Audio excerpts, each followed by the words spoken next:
Whew, now I got to follow that. Now, it's my pleasure to introduce you to Fauzia Mazhar.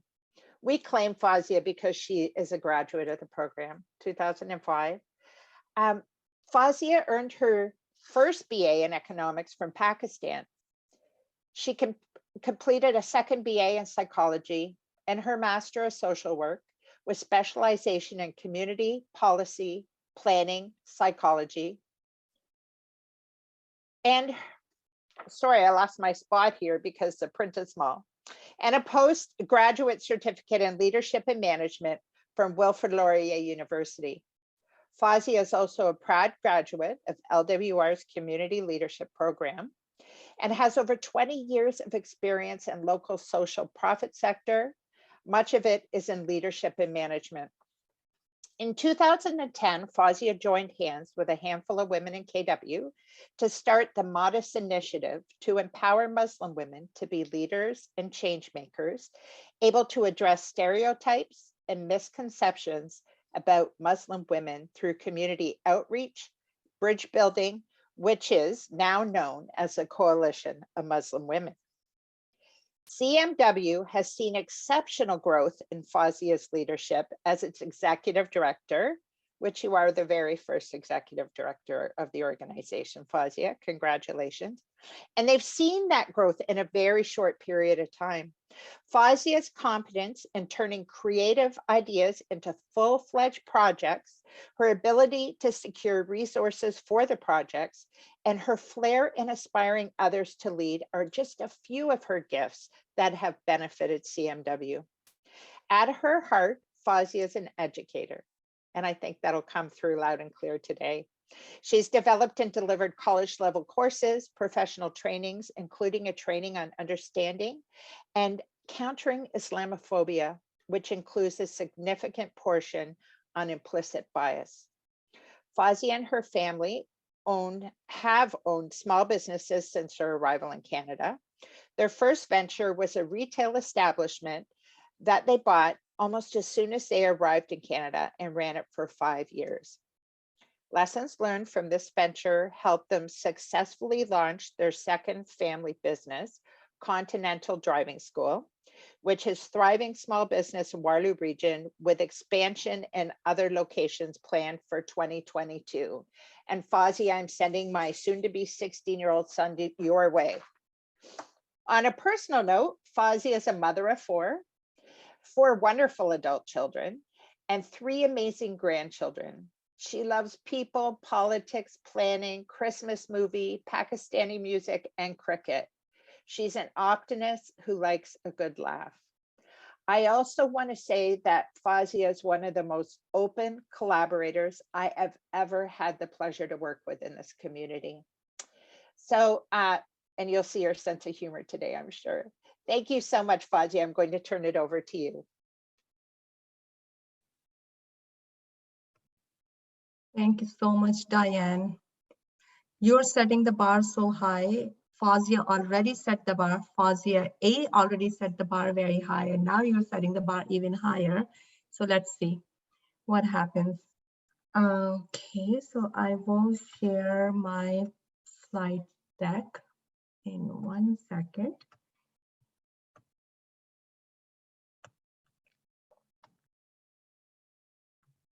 I want to thank the region of Leadership Waterloo region for trusting me with this learning opportunity for a lot of people in our community. And I want to thank all of the people who are here taking the time to learn about these important topics. I just want to warn everyone not to take the transcript by Zoom, transcription, the live thing very seriously, because it continued to spell my name incorrectly, like not even a single time it spelled my name correctly. So let's start the conversation about implicit bias. Why is it not working?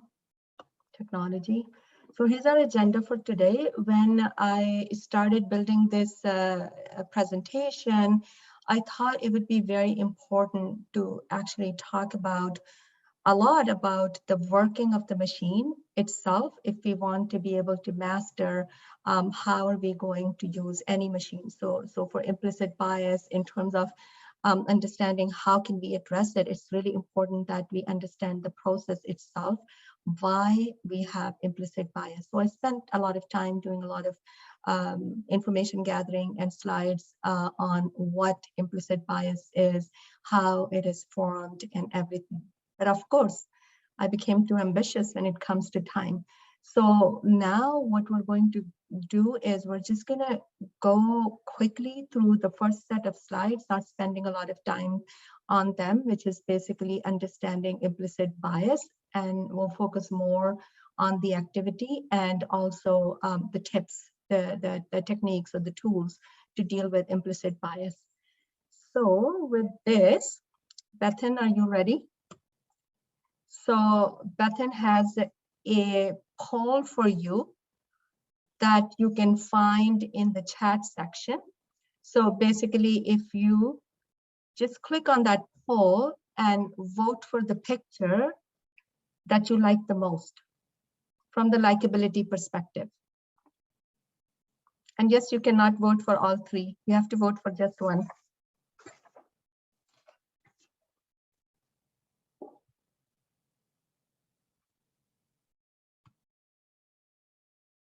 Bethan, can you let me know when this poll is over?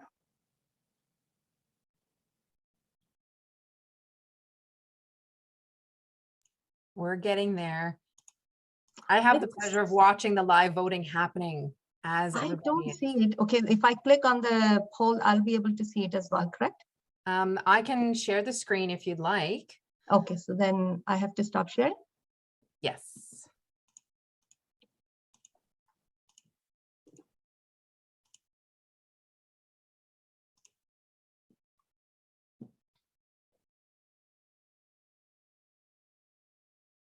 Votes are still trickling in.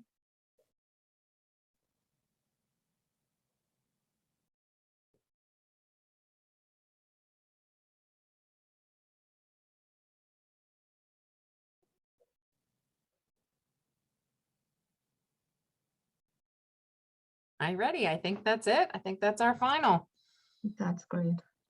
So we see the winner, number 3, picture number 3. Okay, so the next poll, Bethan, you can have the link there.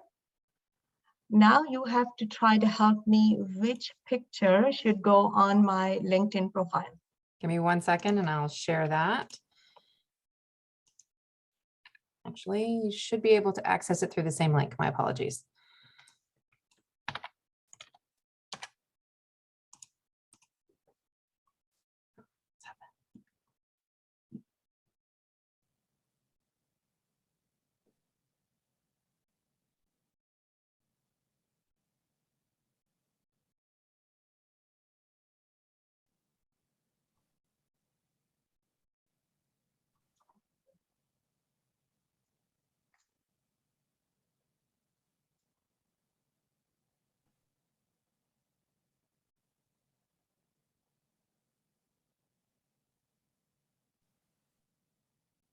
All righty, it looks like we're done. Oh, Thank you so much. Thanks, Bethan. So can you just share the results quickly? oh, Maybe in sure. the chat. Sorry. Yeah. There you go. So for the first poll, It was option number 3. option number First- 3, that was a clear winner. Yep. And for the second one, so that was option number 3, 45. Wow, look at the difference. There's a huge competition between 2 options for the LinkedIn profile.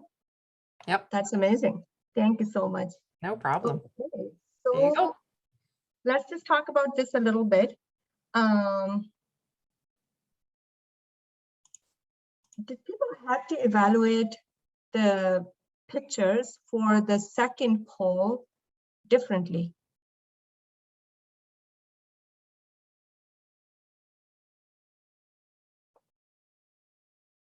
You can write in the chat section.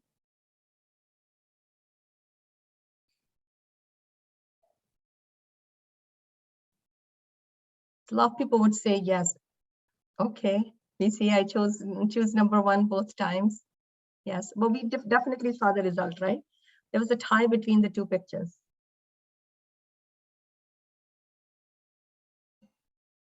Okay, great, great. So people who, if you want to share, people who had to change their decision about between the two polls, they first chose picture number 3 and then chose picture number 1. What sort of triggered that change or the thought process?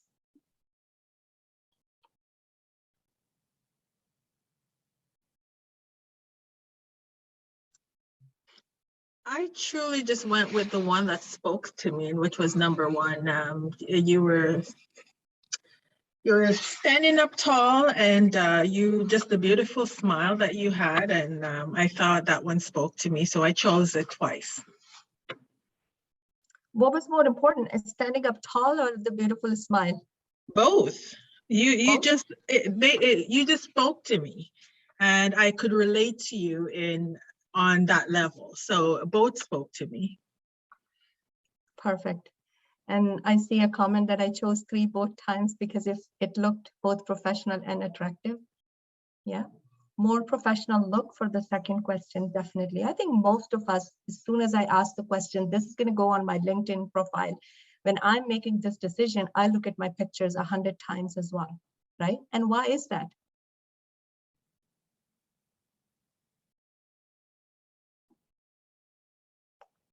It's easier for me to choose a picture for my Facebook profile than to choose a picture for my LinkedIn profile.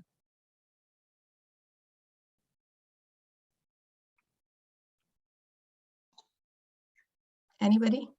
Yeah, I think it's like because it's for LinkedIn profile, you want it to be like professional, to have the appearance of professional. It's not like about the personal things. It's about professionals and competency. And what is this appearance of a professional? Usually like not doing like regular activities, or not like laughing, partying, all but that. I was smiling. Yeah, smiling, not laughing, like it's a moderate smile. Like the smile is a very good asset to the picture, always. Okay. What else do people look for when we talk about this professional appearance? Okay, people are talking about confidence, approachable, trustworthy. But how would the confidence is not written on the picture? So what is in that picture that would sort of depict or show confidence?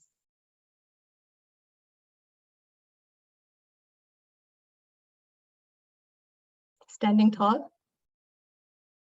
That's just an exercise for first impressions, right? We just, that decision to appear professionally is a very, very important decision, especially when it comes to employment, not just the employment in general, in terms of our networking, a lot of other things. But a lot of times we're not 100% sure. If we don't know the rules of the games, what does it mean to look professional, then it's really hard to decide. So let's just talk a little bit more about the first impressions. First impressions are something that we hear a lot about. So we're going to just sort of go back to the slide and look at the first impression a little bit. It's very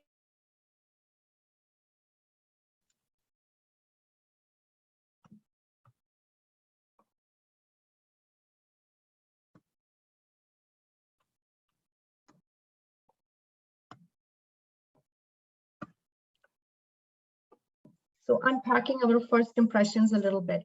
First impressions matter, according to this expert. Experts say that we size up new people in somewhere between 30 seconds and 2 minutes. The internet system says about 21 seconds. What's the challenge with first impressions?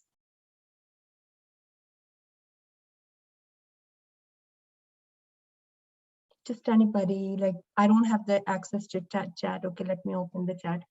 This is the problem. They're often wrong. Yes, they could be wrong, definitely. Bias driven, definitely. And how are they bias driven?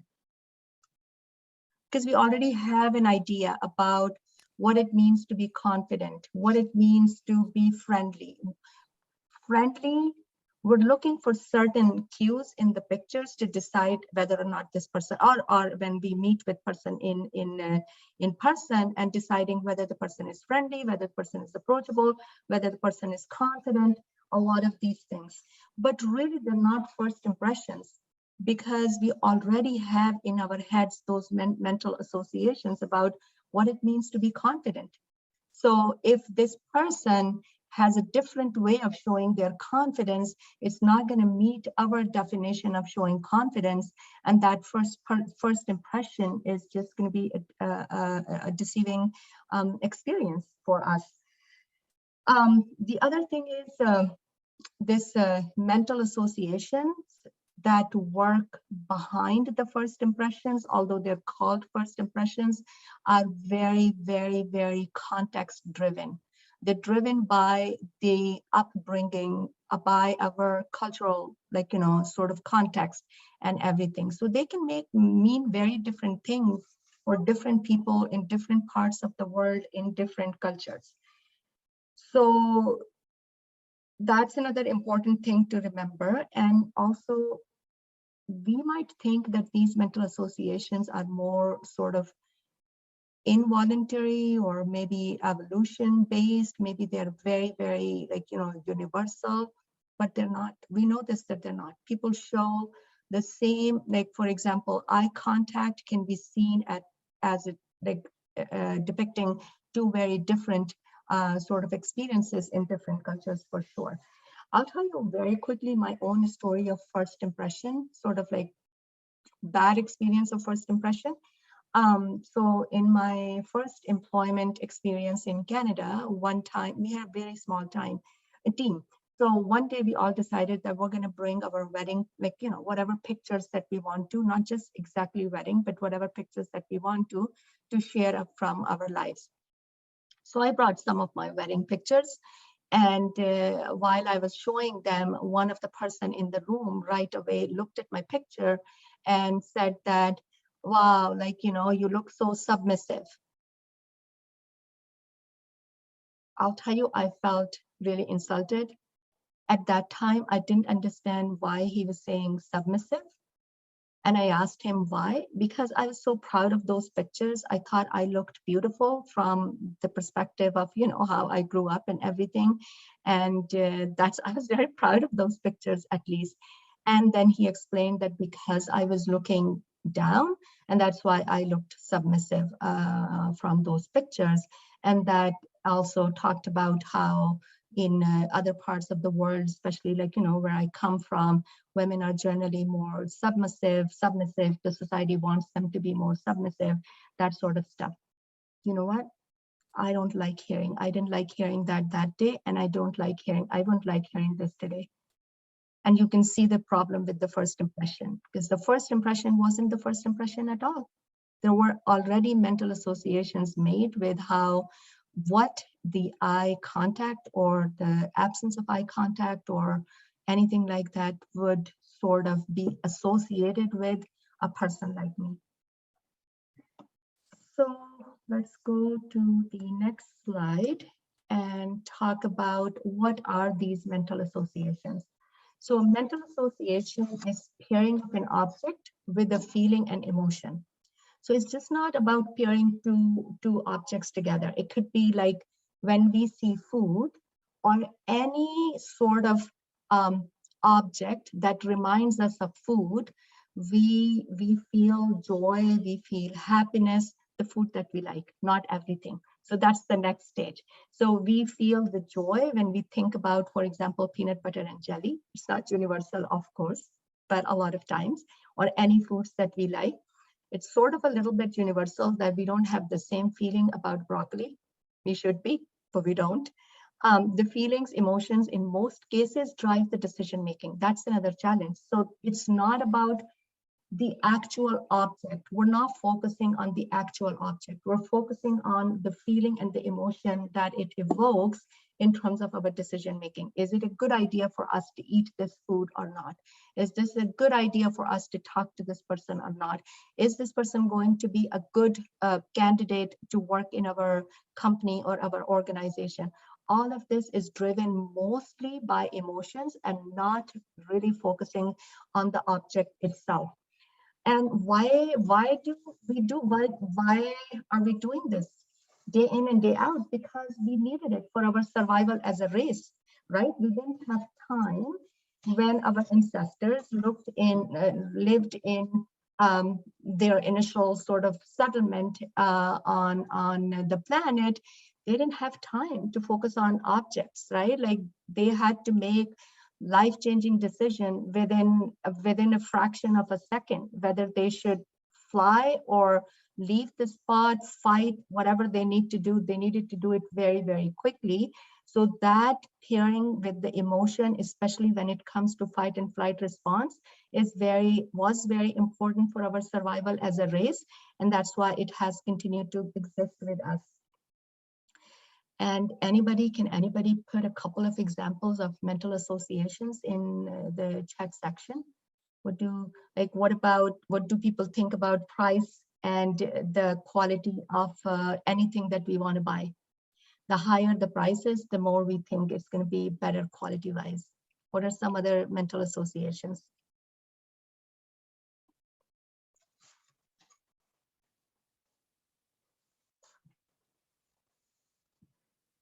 Okay, so the next, we're going to talk a little bit about the science behind mental association. So this is, again, we're not going to spend a lot of time. I think most, if not all people in the room already know about the structure of our brain. It's sort of divided into three major structures. We have the stem of the brain, which is reptilian sort of brain, which is like, quick and really the center of fight and flight response. It's the survival brain. Then we have the limbic system, which is more towards emotions, empathy, and really sort of trying to understand a little bit more than just acting spontaneously. And then we have what we call the higher brain, which is also known as human brain, where logic and abstract thinking and especially logic resides, rational resides, where we are not responding in the moment. We are actually thinking and critically thinking about things before we make decisions. I love this from Julie. A pious, good person and clothing. That's a very good one. And actually even thinking, there's a mental association a lot of times, especially in the part of the world that I come from, that the more religious the person is, the more ethical, the better, like in terms of their dealing with the world, they're going to be. Is it true? Not always, but there's a mental association that the more religious the person is, the better they're going to be in their dealings with the world. So the next topic that we want to just quickly touch is this idea of in-groups versus out-groups. So if you look at the whole idea of the mental associations, we also have to have boxes in our sort of brain to categorize what is dangerous and what's not dangerous. What's friendly, what's not friendly. It's about everything. It's about sounds, it's about sights, it's about feelings, it's about everything. So for example, if we saw a cat, like if our ancestors would see a cat, like a small sea cat, they would have a very different sort of categorization for that. If they saw a big sea cat, that would have been a very different categorization for them at the time. So now when we come to people, it's the same idea that we have this tendency to classify people into in-group and out-group. In-group are the groups that we actually feel that we identify with, we feel safe with, we feel that they're like us. And we also have a loyalty and a feeling of like, us in that group. It's just like sort of a bigger world for us, that this is where we belong. And that in-group can be formed on so many different things. Of course, earlier it would be formed on the basis of tribes, families, a lot of other things. As we are now more of a complex society, and the world, now the tribes are formed on the in-groups are formed on other markers of identity, but also other aspects of our identities. For example, our nationalities. We have an in-group for our nationalities, what it means to be a Canadian. And there's a lot of overlap between in-groups. None of us has only one in-group that we belong to or we identify with. We all have several different in-groups. And there is, again, as I say, intersectionality and overlapping in those in-groups. So one, what it means to be my in-group is Canadian. That's my one in-group. It reflects to my understanding of the in-group. Anything that is Canadian or Canada, everyone is in my in-group. However, then I have another in-group based on, for example, my immigration status. And that may include, that would not easily include me if I have a different skin shade and sort of like, other identity markers that are in contrast with what this in-group should look like and should act like, then I may not be granted the entry to this in-group, no matter how much I see myself as part of this in-group. So really, like, understanding that in-group. And same thing, for out-group is the group of people that we do not feel belong to, we do not identify with. If it stops here, that's not a problem. But what happened is that in-groups are tend to viewed in a more favorable way, and out-group members are viewed in a very negative way. If, like, look at employment, for example. If it's an in-group that we're dealing with situation, then if it comes to recruitment, in-group members are often screened on their potential for promotion or recruitment, whereas out-group members are dealt with based on their achievements, things that they have already achieved. In-group members are given more attribution for their performance, very high credit. Out-group are more blamed for their failures. So really understanding the difference between in-groups and out-groups a little bit will help the further discussion. And now we're going to just quickly talk about what do you think implicit bias is. And I didn't keep my cell phone here, so I don't know. Okay, it's 11:46. Sorry. Anybody, people, do you want to just put a couple of ideas about what implicit bias is in the chat section?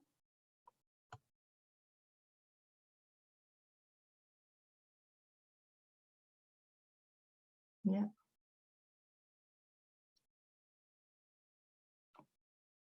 Okay, so keeping in mind the time, I saw one answer coming in. Unconscious bias based on our socialization in a particular culture, definitely Scott. Preference for a person or a group, definitely Jaslyn. Assumptions about other that we don't even realize we're making. That is the actual part, right? Like, we're engaging in an action that we don't even know that we are engaging in most of the time. That is implicit bias. It's completely different from explicit bias or prejudice. It's something that we don't seem to have a control on it, but that's what we're going to be discussing today. Can we control it? Okay, so this is the Ohio State University sort of definition of what is implicit bias: any unconscious association, feeling, belief, or attitude towards any social group, race, ethnicity, age, appearance. These unconscious associations can be favorable or unfavorable, right? We all have heard about this. Asians are really good with numbers, or I think Muslims are held to a different standards when it comes to maybe not acting properly, like, criminal things. It's just like there's an idea that Muslims must be perfect. There shouldn't be any sort of less than perfect behavior coming from the Muslim community. Reside deep in the subconscious, introspection, not enough. It's really in our subconscious, right? So it takes a lot of effort to understand what's happening in our subconscious. It's activated involuntarily. Can we control that process? I think we definitely can, and we're going to talk about that. But the actual process, it starts in our brain without us knowing it. It is developed over lifetime, beginning at a very early stage through exposure to direct and indirect messages. So this was what Scott was talking about earlier, right? It's just not that we were born with it. There are a few mental associations that we can say are involuntary, and they're based on our evolution, such as food and the emotion with food, like even drooling and food. That sort of mental association or a feeling of joy with food and a lot of other things. But majority of the mental association in our brain are not evolutionary directly. There is a connection with evolution, but they're not directly evolutionary in nature. If you study psychology, there's something that's called classical conditioning, where you can pair an object with another object to elicit the same sort of reaction to that object. So for example, the presence of the food can be paired with a sound of a bell. And then after a few repetitions of this pairing, actually the brain starts to associate the sound of the bell with the presence of the food directly. Implicit biases often makes us attribute certain qualities or characteristics to all members of a particular group. This is called stereotyping. And the last one over here is that stereotypes affect our understanding, actions, and decisions. That's where the challenge is with implicit bias. So why does implicit bias exist? Well, because we live in really complex societies now. We needed it for our survival. Bias, not necessarily implicit bias, the mental associations, we needed them for our survival.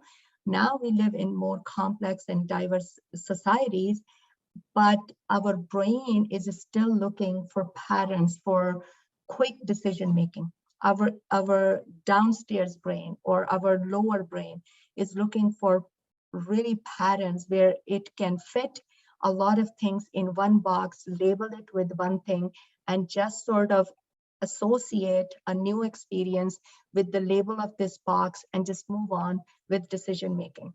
So that's one thing. The other thing is, who doesn't like shortcuts? If I can make a shortcut like this, and I do these shortcuts, right? Like in my kitchen cabinetry, I would have labels for everything that I have there. If I can do it in a way that I can find what I need right away, quickly, I try to find shortcuts. So our brain is inundated with a lot of information all the time. We are not taking this information voluntarily. It's our senses, like our sights, our, the sounds that we are hearing, the information that's coming through media, schools, our parents, everybody around it. There are lots of noise around us, and we're getting all of this information, and our brains are bombarded with this information. So what do they do when they have to make a decision? They would rather find a shortcut to make that decision. And experience and social conditioning. So everything, again, is every time we learn that a way to deal with a certain situation is helpful for us, we sort of make a mental association for that. If it makes us achieve our goals, anger becomes associated with the feeling of achievement, or like with the feeling of, yes, I can do something about it. I can achieve what I need. A success, basically. So anger can be associated with success if we have experienced that anger in the past has helped us achieve what we needed to achieve. And then social conditioning is so important. The messages that we hear from everywhere around us also sort of help our brain to create these shortcuts and patterns for social cognition. And why it exists? Because basically it makes our lives easier. right? Who does not want to have an easy life? I want to have an easy life. I don't want to overthink everything in my life. If I have a choice, I don't have a choice, so I'll still do this, but definitely it is there to make our lives easier, safer. If you think about that, we hear this phrase a lot, a close shave. So basically we sometimes see these stories that somebody just saved themselves in a fraction of a second from a moving train or a moving vehicle. They didn't even know what was happening, or a bystander took an action. All of these things because we need these mental associations in our head, in our brain, that tell us that danger is approaching us. And that's why it's still important. So then what is the problem with implicit bias? So as we know, implicit biases, it stems from mental associations, and mental associations are highly contextual. Context can mean culture, context can mean our class, context can also mean our gender, and context can mean geographic region, the times that we live in, a lot of those things. So mental associations are not universal. To remember, like, this is very important. So we make a mental association of something, an object with an emotion in another part of the world, in another time, in another, space, that might be a completely different thing. Mental associations are learned through an implicit or explicit reward and punishment system. So they become concrete over time. So it's just not like somebody is giving us a message or a lesson and we're like, okay, this is perfect, we're going to do this. So what happens, for example, when we hear something about a certain race, about a certain type of people early on, we have the message in our head. Now we have an experience with this person or a person from this group that is not negative. And it's not the first impression because we already have something in the back of our mind. But what happens is that experience, if especially, first of all, it's going to be very difficult for this experience to be positive. But let's say if it's positive, it's going to take a lot more times for these positive experiences to happen to break that first mental association that we formed. But as soon as, most of the time, what is it called? Self-fulfillment prophecy. So we get what we think we're going to get. So if we're thinking that this experience is going to be negative anyway, whatever we do, we're going to end up with a negative experience. So now we get a reward. This reward is not necessarily in the form of money or something, but this reward is in the form of confirming what we already knew. So now this has become more concrete when next time we see something in the news or something in the news or in writing, that sort of confirms the bias that we already have. So these mental associations become concrete over time. And what if you never get punished for a sort of a wrong, incorrect mental association? And most of the time we don't. So they just continue to become more and more and more and more concrete. And there is a big connection with power and privilege. So only some of us are going to get sort of punished for these mental associations. But if we have the power and the privilege as individuals and as collectives, then most probably we're going to get the reward, because every time we make a decision based on our mental association, number one, we're not seeing any punishment for it. And number two, of course, the results are going to be what most of the time, we expect them from. We don't know what we're missing out, right? So the challenge is that some of us have more power and privilege to act upon our biases or mental associations, and in a way that actually disadvantage other groups and other communities, but they don't have the power to do anything about that. We have loyalty within the in-group. So you would think that, especially in individualistic societies, people would think about just themselves. What's good for me is enough, but that's not true. We think about our in-group, and we do have this loyalty to our in-groups as well. Like I remember one time I attended, and that's like a long time ago, at least 15 years ago, I attended a workshop that was about hiring immigrants to Canada as sort of like, you know, really acquiring talent and stuff like that. And I had a person sitting to me who worked in a unionized environment, and I'm not going to disclose the place of employment or anything like that, but in a unionized environment, in a very safe job where you work for your life, you make good money, you have good benefits and everything. And she turned to me during the break and had a very genuine conversation about, like, you know, she empathized, she understood all of this. But she said very clearly that I worry about my children, my grandchildren, my nephews, and my nieces. It was easy for me to find this job. What's going to happen with them when they're looking for work if they're hiring newcomers in these jobs? Really, so you see how the loyalty is not just for yourself, but also it goes to the family. Then from family, it goes next to like whatever in-group you're identifying, the race, the gender, or nationality, whatever it is. Implicit bias categorize people, communities in good or bad. And I think that's where we have the biggest problem. So any examples of implicit bias resulting in giving certain groups of people an unearned disadvantage and others an unearned advantage? I have to open the chat section to see that. It results in microaggressions for sure. Yeah. Hiring, recruitment, promotions, systemic maintains the status quo, systemic discrimination that we see.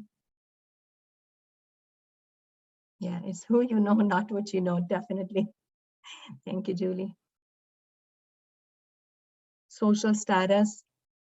Yeah, social status is always paired with how you appear. So we're going to quickly go over stereotype, prejudice, and discrimination. So categorization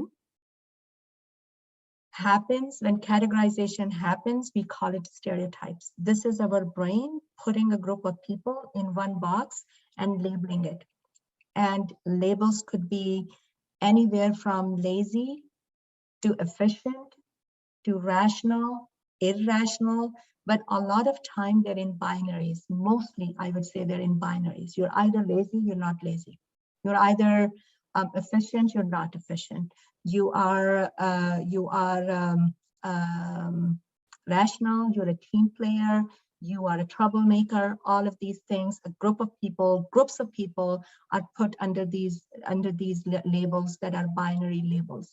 And stereotypes is just like the belief, basically. So as long as we have this as a belief, it probably would not impact anyone. It's just there in our head. We're not acting upon it. But then these stereotypes actually give birth to prejudices. So prejudice is a negative attitude, behavior. It's not an action, really. I mean, you can call sometimes behavior an action as well, but it's an attitude. And that's what we see in microaggressions. That's what we see in exclusions. That's what we see when people feel invisible. It's just like, it's some of the time, for example, I have experienced that the cashier dealt with the person before me with, you know, full smile, questions, how are you doing today, all that stuff. And then when I appear, it's just like, okay, I put the stuff on the cash and I open a conversation most of the times, not the cashier. And it's just like differential treatment. And you will hear a lot of people from marginalized communities talking about this differential treatment where the attitude is the problem. It's not really an action that you can pinpoint and you can say that is an action. It's more of a hurt. It's more of feeling invisible. It's more of like those, what Jasmine Zinn, a professor of sociology in Laurier, calls death by a million cuts. That's what we're talking about when we talk about attitudes. And the last one is discrimination. So that's where our stereotypes feeding into prejudices, and both of them together are actually making us act on them. And we explicitly or sometimes implicitly discriminate based on our own mental implicit biases. So this is, you can see cognition is the stereotyping that's in the brain. Affect is the prejudice and in-group favoritism that is sort of not that much hidden. You can see it.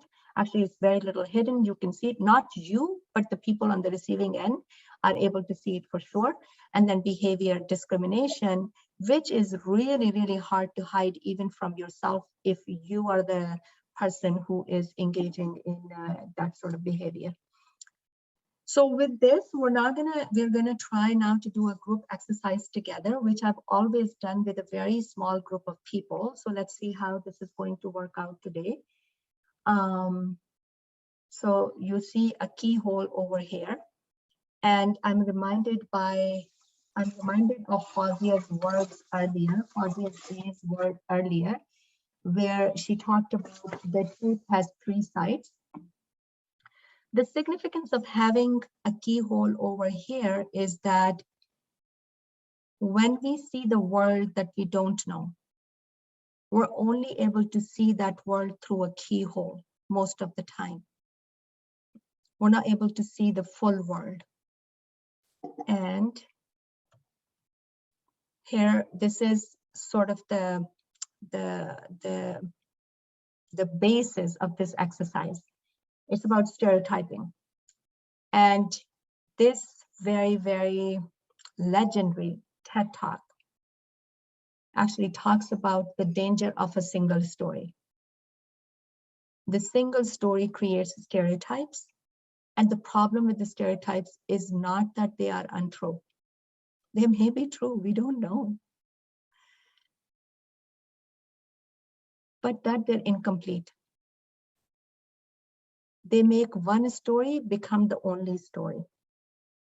So let's do the exercise now. Nathan, can you put the third poll on? And I will stop sharing and then you can share poll. So basically, do you know this person?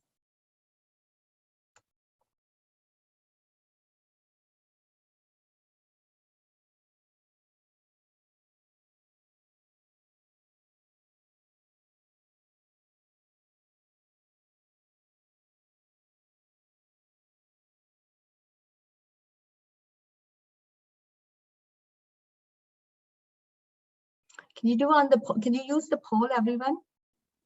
Oh. The poll is down, Fauzia. It's having website problems. Okay, no problem. Okay, is it fair to say, okay, how about, okay, so there are only a few people who do not know this person. I see a lot of yeses. So I think it's fair to assume that majority of people here actually know who this person is. Bethan, would you mind running the second poll now so that we can save some time later on?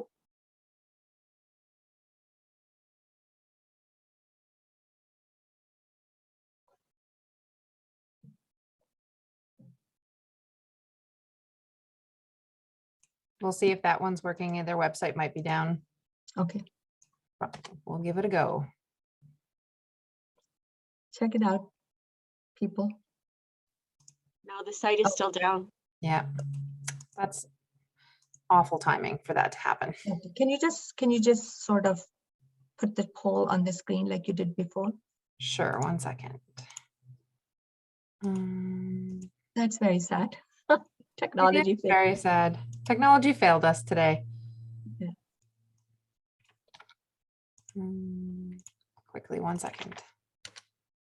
I can't even pull it up anymore, Fauzia. Okay, I'll It pull won't it up. let me. I'm so sorry.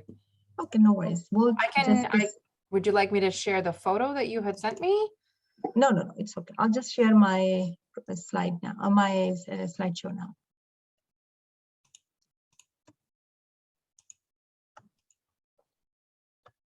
So what I want people to be able to do very quickly in the chat section, if they know the person, write that person's name. and the part of the world they belong to. What happened to them? Why? What happened to them, and anything else that they know about this person.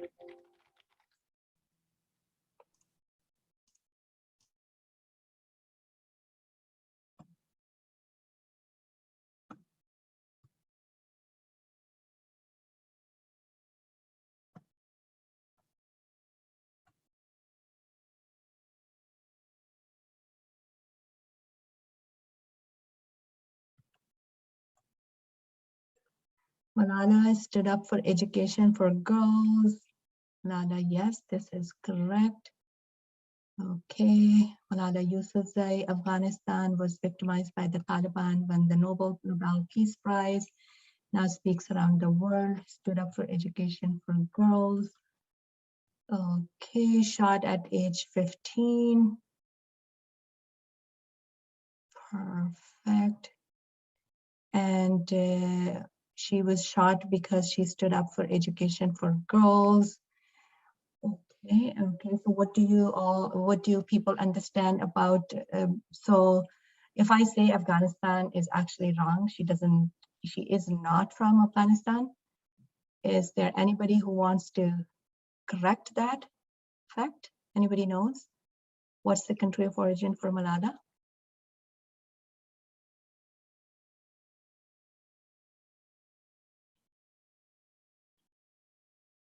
Pakistan, UK, yes, thank you. And so, perfect. So here's the story that we have. I will just sort of summarize it. Malala Yousafzai, a young girl from Pakistan at age of 15, she was shot by Taliban in Pakistan. And because she stood up for girls' education, she then went to UK and completing her education at Oxford. She's basically, the most recent news is that she's engaged. And she won Nobel Peace Prize, and she's still fighting for girls to get education. And she was shot because Taliban were against girls' education. Does everybody sort of agree that this is the gist of the story that we know about Malala? Okay, perfect. So we're going to move to the next slide, and I need a volunteer to read this, read the text on the slide. Anybody? From the heading to the end.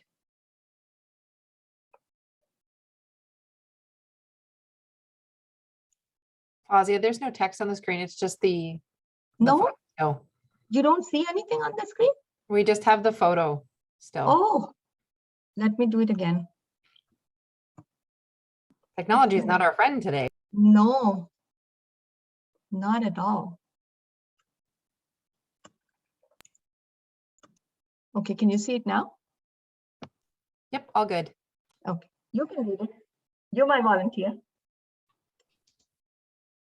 Yep, I'll read it. Okay. 12 schools bombed, burned in northern Pakistan by Gibran Ahmad.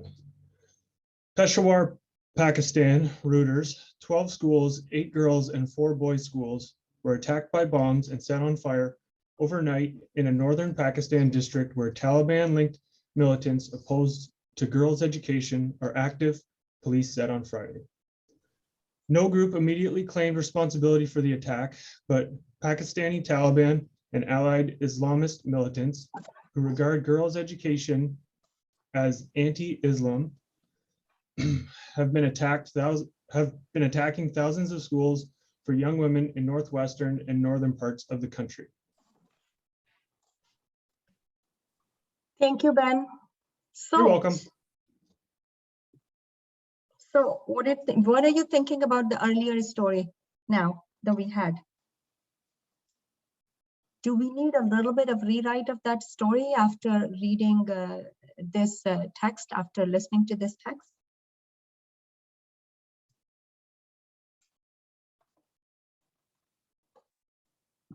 I have to open chat again. Anybody quickly? Was there any new information that people received from reading this text? Farial raised her hand.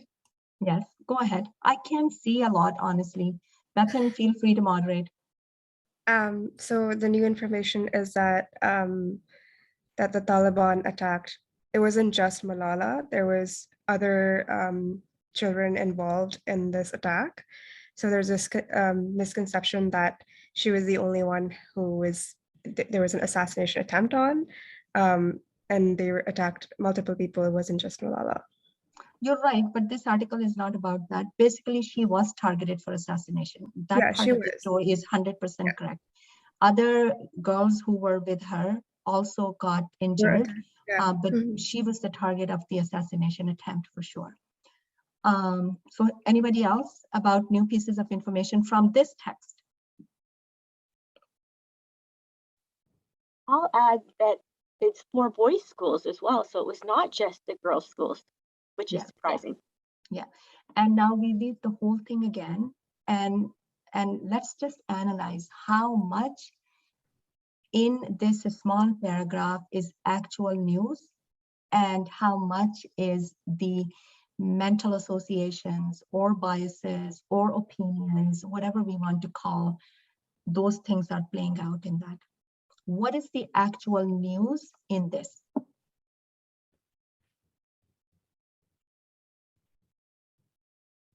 One person, if you can single out just the actual news in it. So the actual news No is group. the first chapter. The first The paragraph? first chapter. Or? Yeah, the first paragraph. Yeah, actually less than that, right? Well, you can say, okay, so the first paragraph, we can argue that it's the news. 12 schools, 8 girls and 4 boys schools were attacked by bombs and set on fire overnight in a northern Pakistani district. After that, this is not the direct information. There's an addition where Taliban linked militant opposed to girls' education are active. Police said on Friday. Right, and then after that, we read the second paragraph and we see there's no mention of boys' school anymore.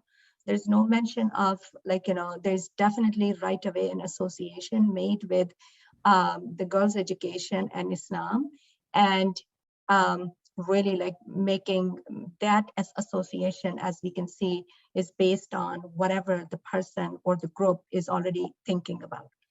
So this is a missing piece of information that we did not have when we read Malala's story through our media sources and everything.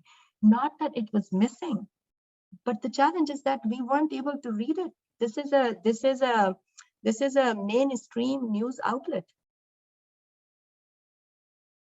So it's not that it was completely missing, but we missed reading it. Why? Because our brains jump on the association that we already have with whatever, like, you know, Afghanistan, Taliban, anti-women, Islam, anti-women, lots of associations together, and then it comes. So here, I'm going to just show you some pictures from that part of the world, which is Pakistan. And you will see the same theme repeated that we heard from Fauzia earlier. This is a picture of 2 commercial pilots from Pakistan. This is a picture of the captain of the national Pakistani women's cricket team in action. This is a picture of a marathon that happened in the 2nd largest city of Pakistan a few years earlier for women. This is a picture of Pakistani women in military. I think they're passing out parade or something like that. And these are the pictures of women from Pakistan doing different things, sort of variety of different backgrounds and things like that. The person in the blue scarf used to be the foreign minister of Pakistan. These 2 women were, and still are, I think one has lost her life, but they were fighter military pilots. So now we have to rewrite the story that we had before. Just like Fauzia earlier was talking about, where is my Nigeria? do I see my Nigeria from other people's eyes? And how do I actually help people to see my Nigeria the way it is? Complex, diverse, issues, challenges, resilience, courage, strength, problems, everything together. It's not a simple story. It's not a binary thing. You're either good or you're bad. There's a lot that's happening behind the scene. But from that keyhole, we're only able to see just a little bit, just a little bit. And when we're seeing through this keyhole, we still have our own mental association or bias. Even that keyhole is not 100% clear because we have sort of a filter on that keyhole. So what we're seeing on the other side is not just not the complete picture, but also we're seeing it from our own filter.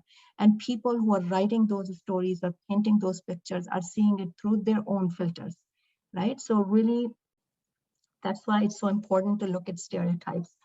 So I'm not going to continue this exercise because of the poll that did Polls not actually work out. work. It's working now, Fauzia, if you want to run it.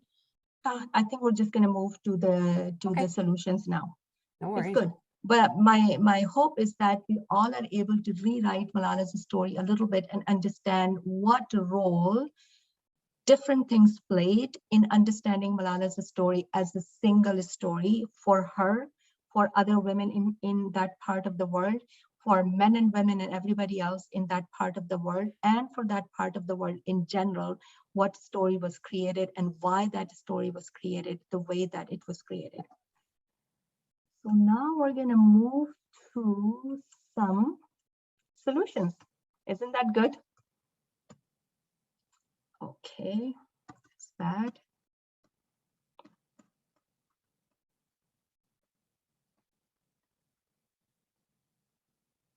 Okay, so we have an elephant in the room. We do have an elephant in the room and we need to address it, right?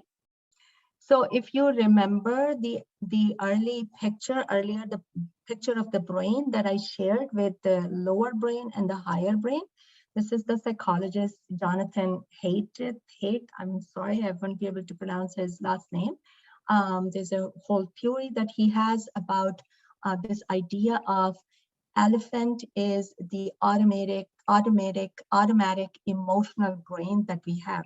It's very, very powerful. It's very, very powerful. It's huge. It's big, not necessarily in the size, but its impact on our decision making, on everything. It's really difficult to control it.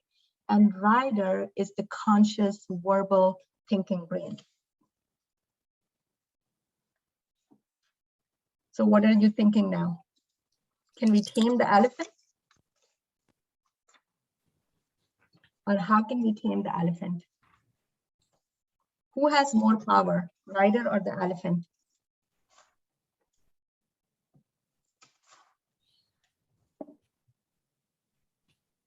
I'm going to open the chat section. It's going to divide the audience. Yes, I knew that. It's going to divide the audience always.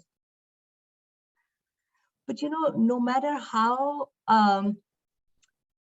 much power we want to associate with the rider, because this is like in our heads, we associate the higher thinking brain with more power. We can give as much power as we want to the rider. But the fact of the life is that if the elephant goes out of control, then it's really difficult for the rider to control it. In the moment, yes, some people are writing that it depends, definitely, right? So what can we do? What can we do to make sure that the rider, so basically it's not about the victory of one over the other. It's not that elephant wins or the rider wins. It's about how they can work together, the elephant and the rider, to achieve what they want to achieve. So if we go to the next slide, here are some ideas. So first thing that the rider needs to know and sort of elephant needs to understand is, where are we going? What is our purpose? What's the purpose of people being here today? Some of you are here because you want to be a good ally. Some of you are here because you're thinking about diversity initiatives in your organizations. Some of you are here because you're thinking about systemic changes. So really knowing what you want to achieve with your elephant in this case and any other case in life is very important, right? Really, first of all, we need to know what we want to do. The second, we need to chart the course. We need to understand how are we going to achieve what we're going to achieve. And then we have to stay the course. It doesn't mean a rigid stay. It means that we learn and we grow and we take different sort of routes if we have to, but we do continue to walk on that course until we get what we set to achieve in the first place. So if we're talking about this is a teamwork and both the elephant and the rider have to work together, then let's think about how can we make the rider stronger? How can we feed the rider? So the first thing is really building self-awareness. Until the rider knows themselves, what are their strengths, what are their skills, what are their experiences, what are the gaps that they have, it's really hard for them to really sort of work together with the elephant on the issues that we are talking about. So really knowing yourself, who are you? I have a 7-year-old granddaughter and she's on autism spectrum disorder. A couple of years ago, she started to answer this question, like, are you funny or you are smart? Are you this or are you that? And every time she picked funny, which was very funny for us, but she is really, really funny. There's no question about that either. So really building that self-awareness about who I am as my core is very important, and understanding what I bring to the table and what I need to gain is very important. Then comes building knowledge. Building knowledge can mean so many different things. Building knowledge about what implicit biases, what mental associations are, how can I achieve my goals, but also building knowledge about things that I don't know is very important. And building knowledge from sources that I don't necessarily go to is also very important. If you're always watching, I don't know if I can use CBC as an example, but let's use CBC as an example. If you're always watching CBC as your only source of news and you're never watching Fox News for anything, it can make your life easier, but also you sort of have a gap in your building knowledge.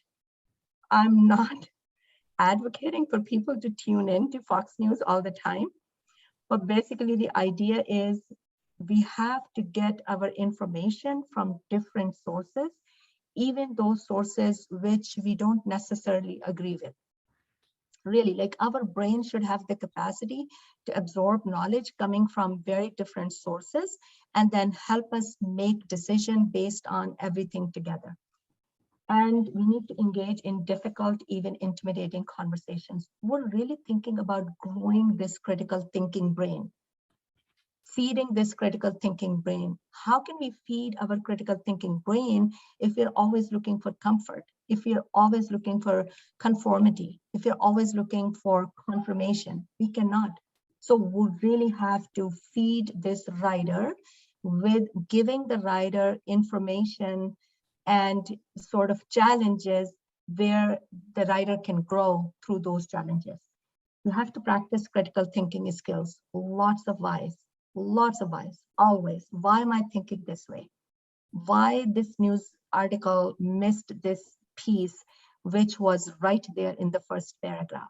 Really, like, you know, it's going to make our lives a little bit slower.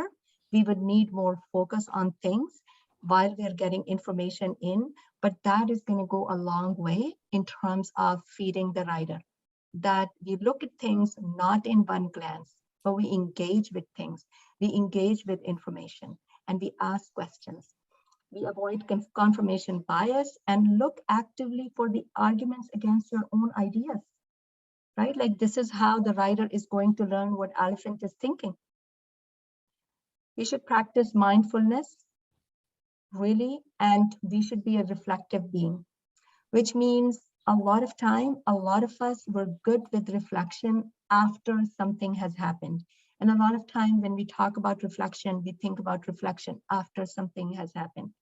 If you have to work with this elephant, and if you want to work with this elephant well, you need to be able to actually think in the moment.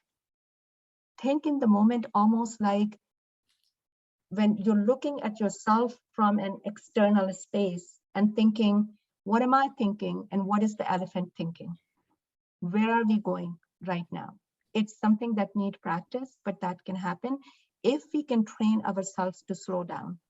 And practicing mindfulness is sort of very trusted, tested way of slowing down. So what do we do with the elephant, right? So elephant is not going to be responsible. Elephant is not taking the responsibility. Elephant is only a vehicle or a tool to help the rider to reach to the destination. So we can't ask elephant to change its sort of attitudes and behaviors and its working and things like that. But we can train the elephant. So first of all, we need to acknowledge the presence of elephant, which means we need to acknowledge our own emotions and connect with our own emotions. Dig deeper. Why are we feeling this way? That's an important question. What is making us angry, happy, joyful, fearful in any given moment? But especially when we are making decisions that can impact others, especially when it comes to implicit bias and the harm that it can create for those who are part of outgroup. We should know our triggers in general, right?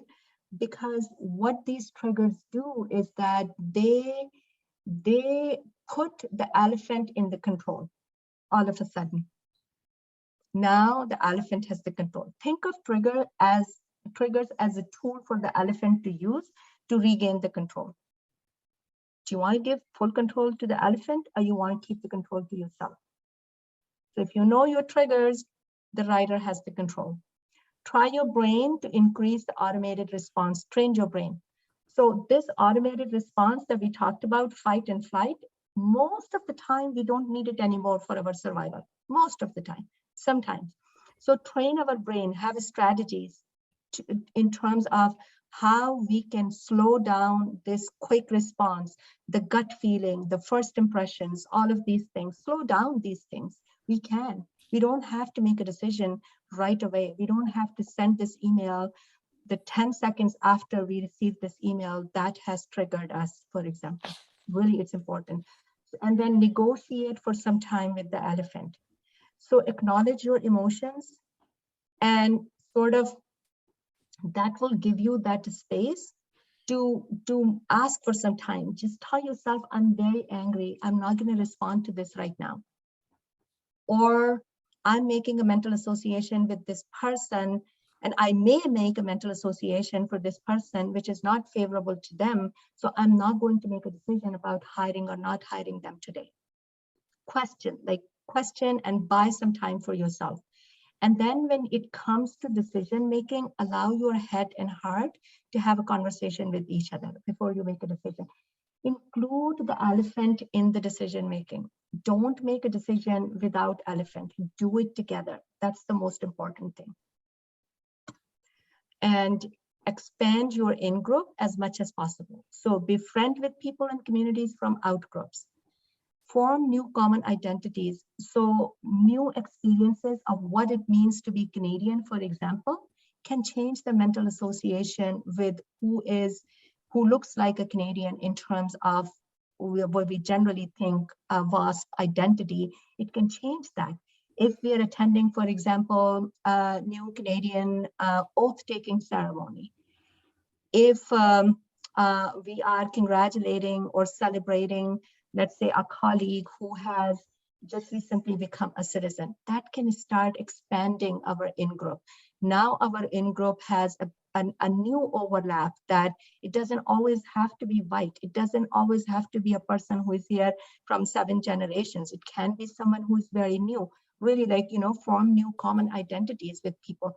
Perspective taking, looking at people who are not seen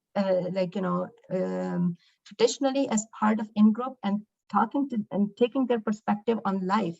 talking to them about what the life was for them 6 months ago now, what are their aspirations, what do they want to do, sort of that sort of conversation can really help change a lot of our mental associations that we have. And consider the opposite. It's not different from what we talked earlier about engaging with counter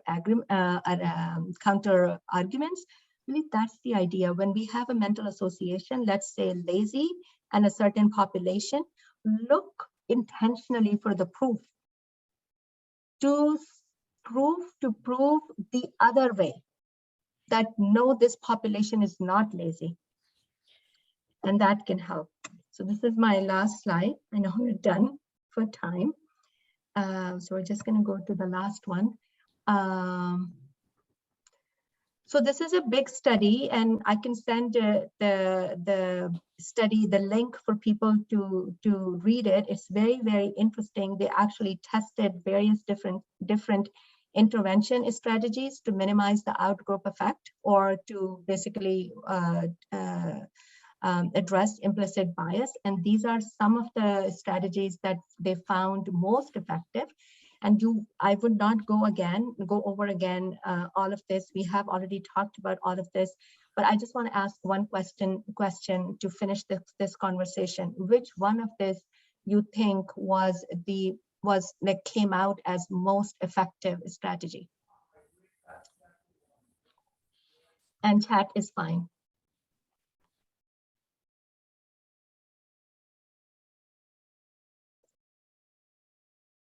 Engaging with others' perspective.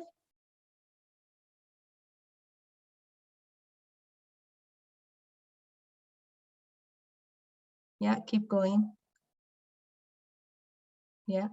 So whoever said intentional strategies, that was definitely number one. Intentional, when we know what we are doing, right? Like, for example, if we look at first impression, if we look at likability and it's in the domain of hiding, we give a numerical score to our likability factor, that changes the game. So having intentional strategies to deal with implicit bias has been, through this study, proven to be the most successful strategy. And which one was the least successful strategy? That's going to be very interesting for everyone. That was engaging with others' perspective. Because it doesn't really, there's no accountability. We can engage with it. We don't do anything about it. It can be very superficial, right? Unless there's an intention. For example, we're engaging with others' perspective, then we're going home and we're writing a journal about it.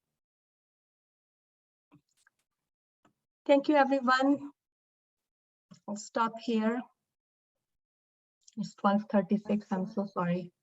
That, Fauzia, thank you so much. You have given us so many tools, and we're not perfect, we're humans, but again, and we'll reflect on this when the class gets back together, we're going back to our core values.